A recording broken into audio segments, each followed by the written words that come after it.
You were born with individual strengths and a unique purpose. Don't let fears, false beliefs, or life's happenings diminish your influence. It's time to live and lead for impact. Host Kirsten Ross, expert of transformation, will help you defeat the drama and overcome the trauma that can stop you in your tracks. You'll gain focus, find confidence, and take bold action. Unleash passionate, purposeful you. Let's go.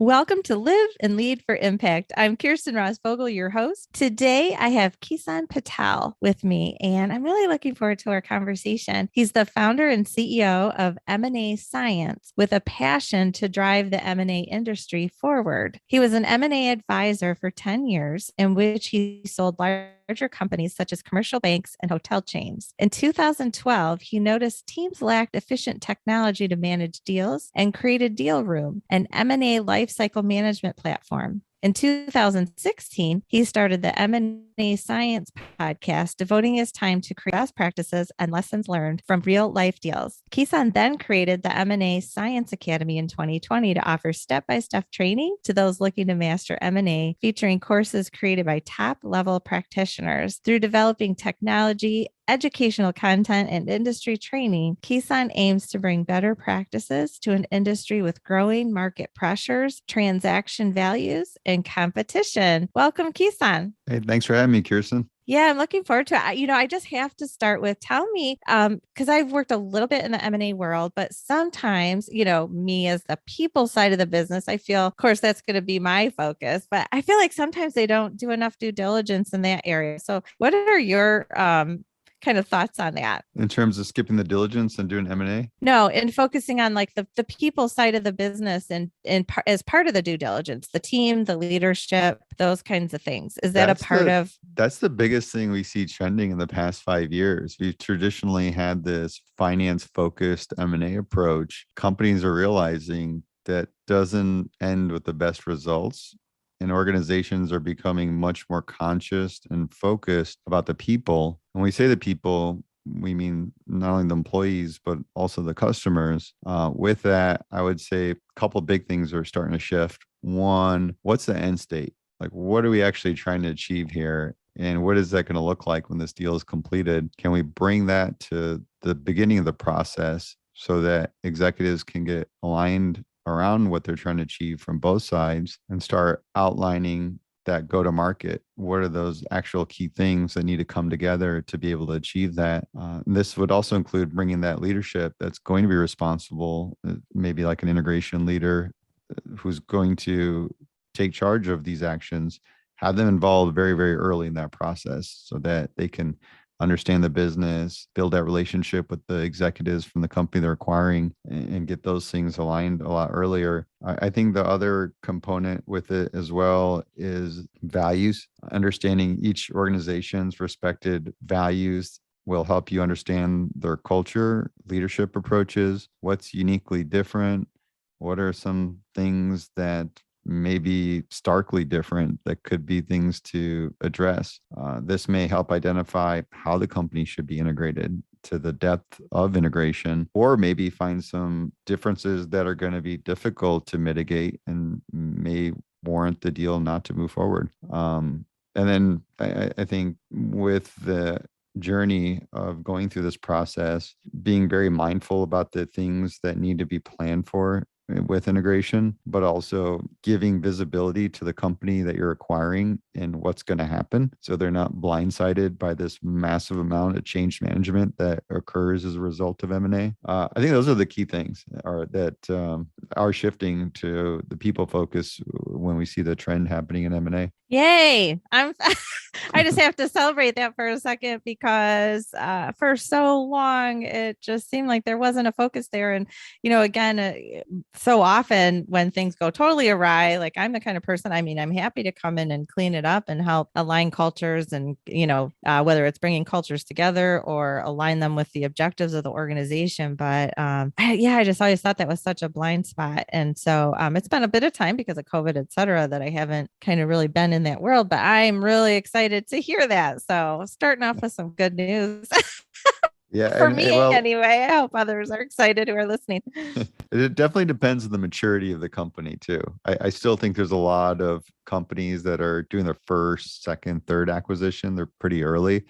They're probably still making the same common mistakes, but I definitely see this as a big emerging trend with more of the mature companies that have done half a dozen or more acquisitions. Great. And so tell me a little bit more. I know I kind of like sidetracked us there quickly, but that was of high interest to me. But so tell me a little bit more about your work and the impact that you're working to make in the world. Sure. We focus on all things M&A. I think what's unique about our story is we started with a focus on technology, that we saw this massive opportunity in the M&A space with how outdated the industry and behind it was, that they were basically using email and Excel to do everything to manage billion-dollar transactions. We took a lot of inspiration from the software industry, particularly the way software engineers were using these cool project management tools to manage building software, and thought, why not for M&A? And that's where the original inspiration for starting our first product, DealRoom, emerged in 2012. And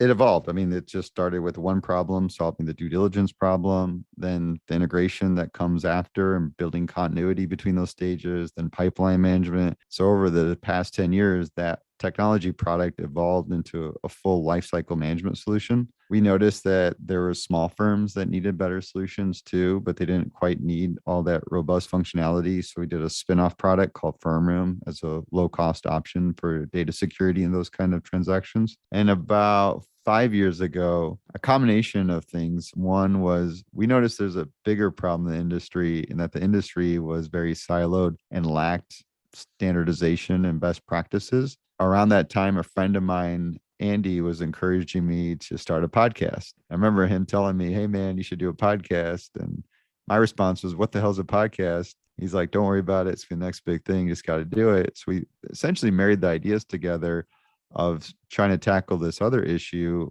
by leveraging a podcast as a platform to enable practitioners to share lessons learned. So then we can in turn identify the patterns and the proven techniques in the industry, which led to evolving that podcast into a full digital media business, where to date we have over 350 published blogs, ebooks, 2 published books, an online school that we run, and a whole series of events and roundtable series.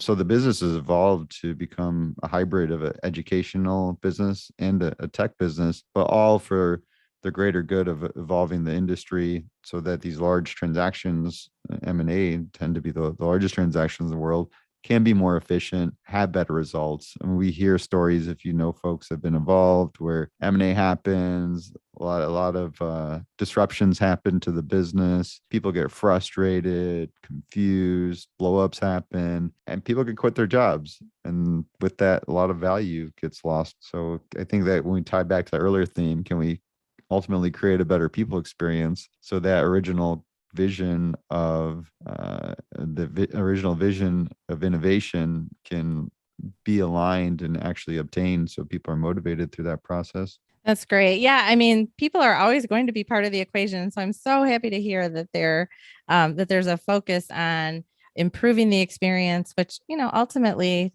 comes down to good communication, so that there's expectation management to help people work through the difficulties of change, and hopefully have maybe some input if possible too. So I love it.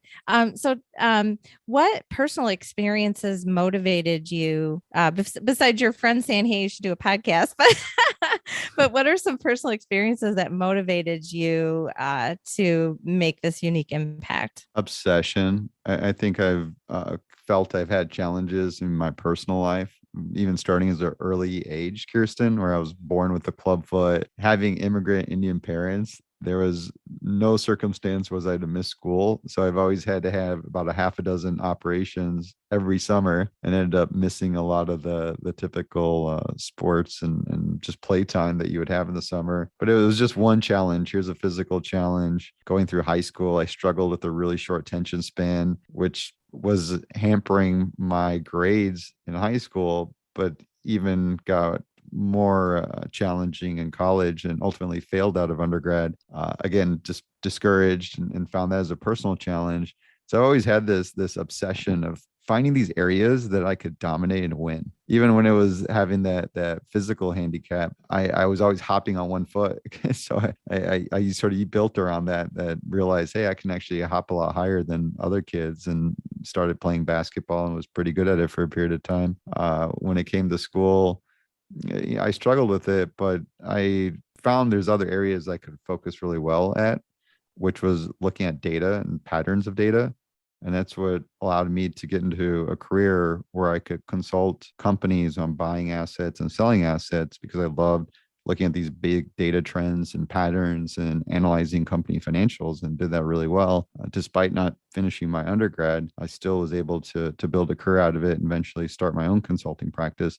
But there's always this obsession of finding where I could be the best. And that's where it's led me to focusing in certain industries, where I got involved in consulting the hospitality industries on assets there. And then eventually small financial institutions like community banks, evaluating those type of businesses, buying and selling them. And that's where, when I saw the opportunity to get into the technology side, or was searching for the opportunity, I stumbled across our current business model, which is, again, can we find something that we can just dominate? Can we be the best in the world at it? I think that's like the real driver to get to where we are today. Oh, there's so many great lessons in what you just shared. And I love the tenacity one, and also that flexibility. It comes to mind that, it's just the little story about like I forget if it's the bird or the frog, but you say the bird isn't valuable isn't good because it can't swim, or vice versa.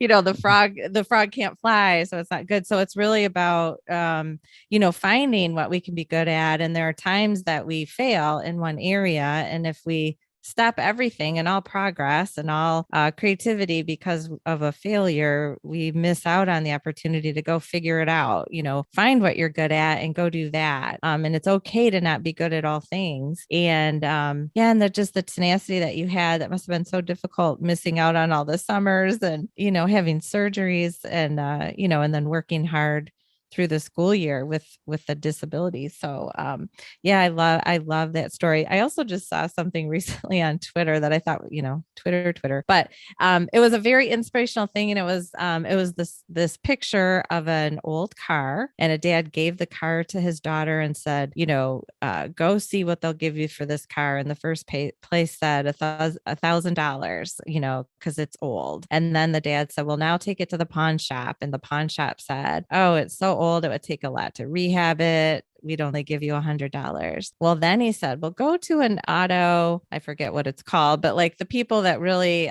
value older cars, like antique vehicles. And there she could get $100,000. And so it was not, you don't define your value by, just because one group or set of people or circumstance says that you don't have value. You go find where you're aligned, and then you have value. So anyway, I think that I feel like that's aligned with what you just shared, that you just kept going and found ways to find what you were good at. And I love it. So thanks so much for sharing that. Happy to.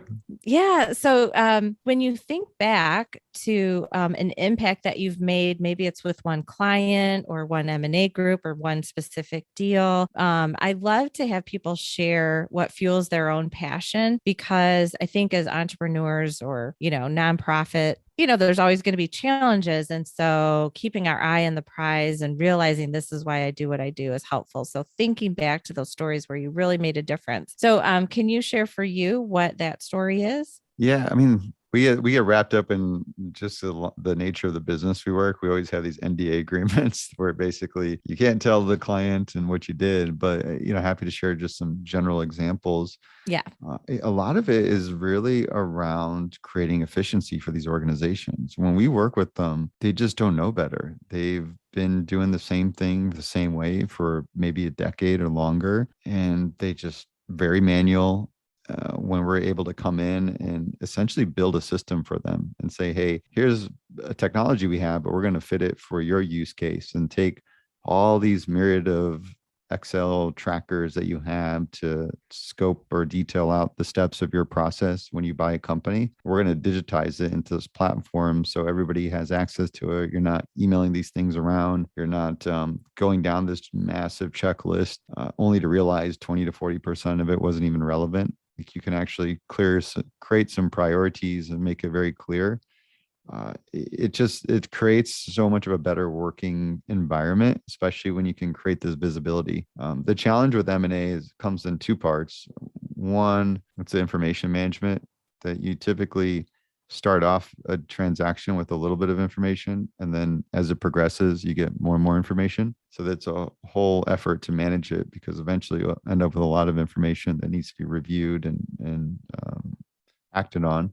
And then along with that is people. You have a few people in the beginning of a transaction, then you stack more and more people into this process, and being able to manage all the parties involved, keeping them aligned around priorities, allowing them to really have access to the information they need, to give them transparency so they're not working in silos, disconnected, that they can actually work together, connect the dots, identify the underlying risks in a transaction or even opportunities. It's a big thing for us to work with a variety of companies. I remember working with one of the Fortune 500 manufacturing companies, and the big challenge that I knew coming into it was, this is an old organization that's so set on doing things the way they are. How are we going to create any change? And I think for me, this was a big eye opener, just because I didn't know what to do. So I think you sort of overplan or try to over effort when you don't know what to do. And I remember wanting to talk to as many people as I could before I had the big meeting with the team. So I had at least like 3 or 4 separate conversations with various folks in various departments. And the big theme I had was, what's the biggest challenge that you currently face? And I just listened. I wanted them to talk. I wanted to take a bunch of notes. I wanted them to understand, where do they see the problems in their process and in their line of work. And I kept doing these interviews, and it was really interesting because everybody had a completely different view. Nobody said the same thing. So I finally got to go meet the client on site. We did a roundtable with all the key participants. So it was about 7 folks. And like I said, about 4 of them I've already had prior conversations with. And to kick things off, I said, look, I'm here just to try to do the best I can to share some ideas and propose some of the solutions that we've worked with other clients on. But the first thing I want to do is just get aligned on your priorities. I got a bunch of notes and things I've heard from various folks in various departments. And the only thing I want to do is just prioritize this. So we're all aligned on what the biggest thing is that we want to tackle and what order. And I remember going through these things, and it was such an interesting time, because one, I feel like it created a lot of, I don't know if it's like a level up, but in some ways empathy, where folks that didn't understand some of the challenges that people in different departments or different parts of the deal now had a better understanding of it, because a lot of it was just repeating their language that they told me. I think the other parts that were really valuable was some solutions were pretty obvious. Like, as when you're just talking about it, there was things that maybe wasn't even software related or anything, just practices that could easily be applied and make a significant impact. And just helping the team realize that without much effort was a great success. And then ultimately, there was things that did require some efforts to make greater impact, but it was really clear on why.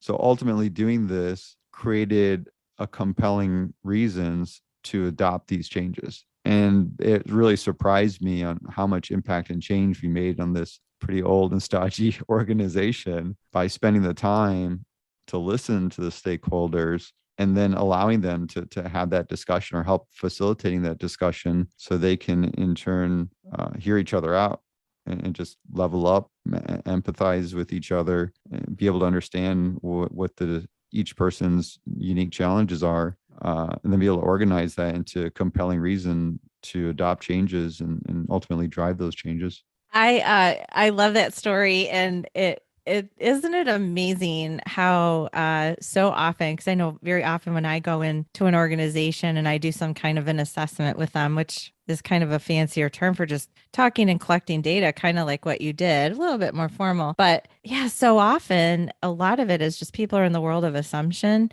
versus actually communicating about individual challenges and putting those puzzle pieces together and helping them get a clearer picture of how the departments work or what the challenges are versus what perceived challenges are. That already, yeah, you probably just seemed like a superpower to them. And but yeah, it's often, like you said, like the low-hanging fruit, those simple solutions that are right in front of their eyes, but they're not aware because they just haven't talked through it. And then kudos for getting an old, probably bureaucratic, red tape laden organization to make such a big change. I love it. Yeah, it was a good experience. And I guess for myself too, I didn't come from as much of that type of consulting background. If anything, I was probably knocking some of the consultants with that approach, but realize how powerful it is just to come in as a third party mediator and just take the time and listen to everybody. It just really, really goes a long ways. Yeah, for sure. So, what kinds of organizations, what size organizations do you mostly work with? Say a little bit more about who should reach out to you. We do corporate M&A, so it's usually billion plus market cap organizations that are doing 3 or more acquisitions a year. And then we also work with private equity backed roll-ups, companies that are consolidating an industry, which happens in a variety of spaces. A lot of specialized clinics, private schools, like we have some security agencies, but a variety of industries that are consolidating are other great clients for us to work with. Great. So tell me, you told a story about how you stayed motivated and moving during tough times as a child, but as an adult, how have you adapted those strategies? And, what is it, mindset or, what do you use to keep yourself moving when you hit bumps in the road? It gets interesting because I have 3 little kids now. So I always have to try to instill these things in them to say, hey, dad struggled with this when I was a kid. And I think the first thing was purpose, that I didn't have this clearly defined purpose. So I tell my kids, I said, look, I'm going to give you one, and then you can shape as you grow up. But for your current purpose is to find what you love to do and be the best in the world at it. And my daughter's the oldest of the 3.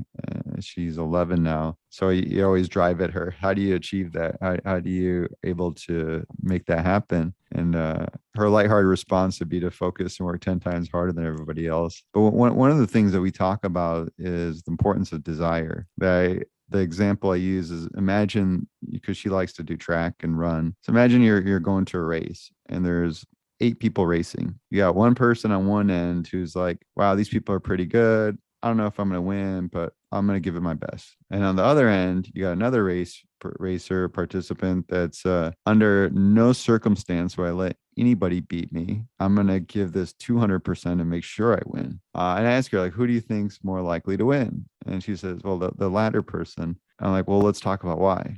And the theme of this is that the person with that greater level of desire would put a parallel level of effort along with that desire, right? More desire, just more effort goes into it. And usually the person that puts in more effort has the results that they're looking for. They get a parallel level of results. So that's why we always talk about that importance of mindset, to be able to fuel yourself for that desire so that you can ultimately get the results you're looking for. And there's a little bit of your mindset, and this is where we get more into values. The 3 values I push with the kids are discipline, learning pattern, and empathy. That discipline is part of that. Like, can you get comfortable doing these things that you may otherwise be uncomfortable doing? Can you get in that mindset from the moment you wake up that it's time to play the game, and be very objective about the things that you need to do to achieve and get the results that you desire?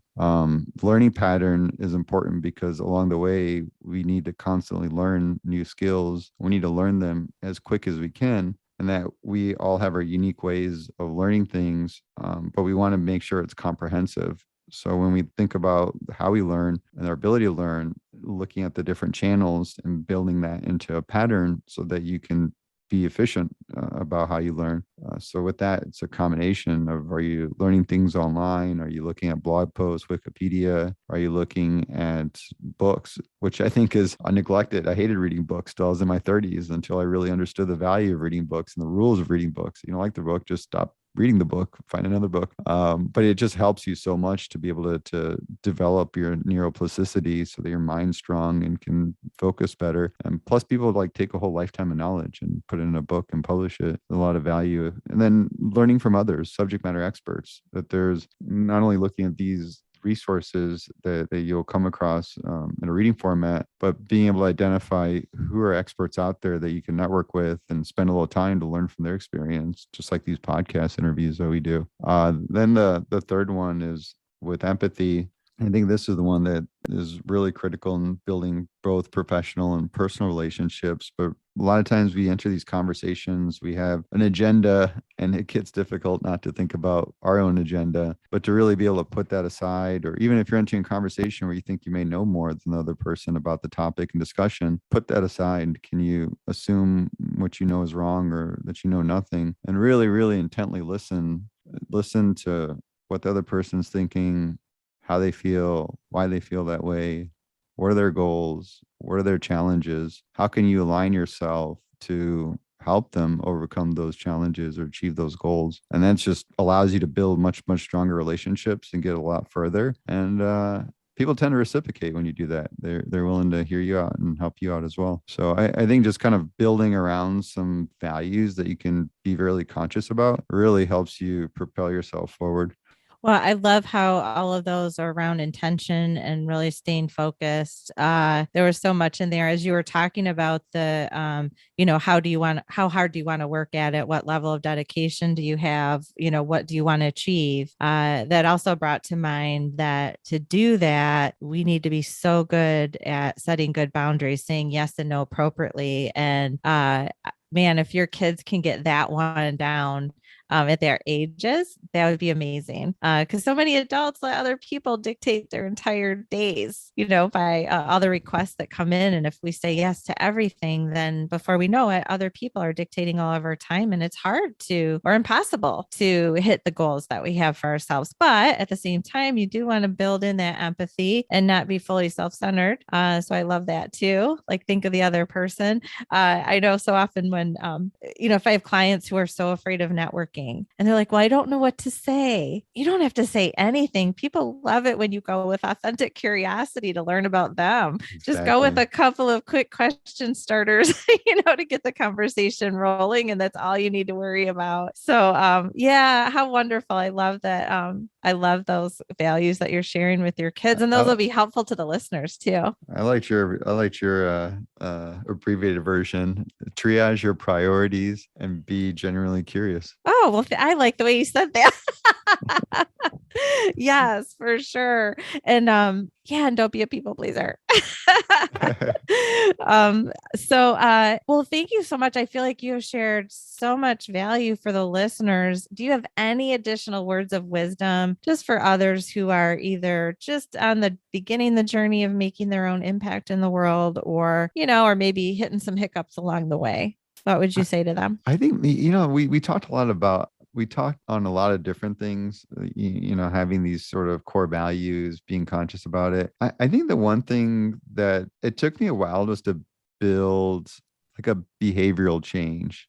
How do you build something into a real habit that becomes a part of you? And if you can make that part of your morning ritual, like I have a calendar invite and first thing in the morning to remind me the things I want to work on, whether it's a type of meditation I'm working on, to go do 15 minutes yoga, to work on breathing exercises, to remind myself that for the longest time, I mumbled because I dropped off the end of words and didn't pronounce them fully. So I just put a reminder myself to pronounce the end of words.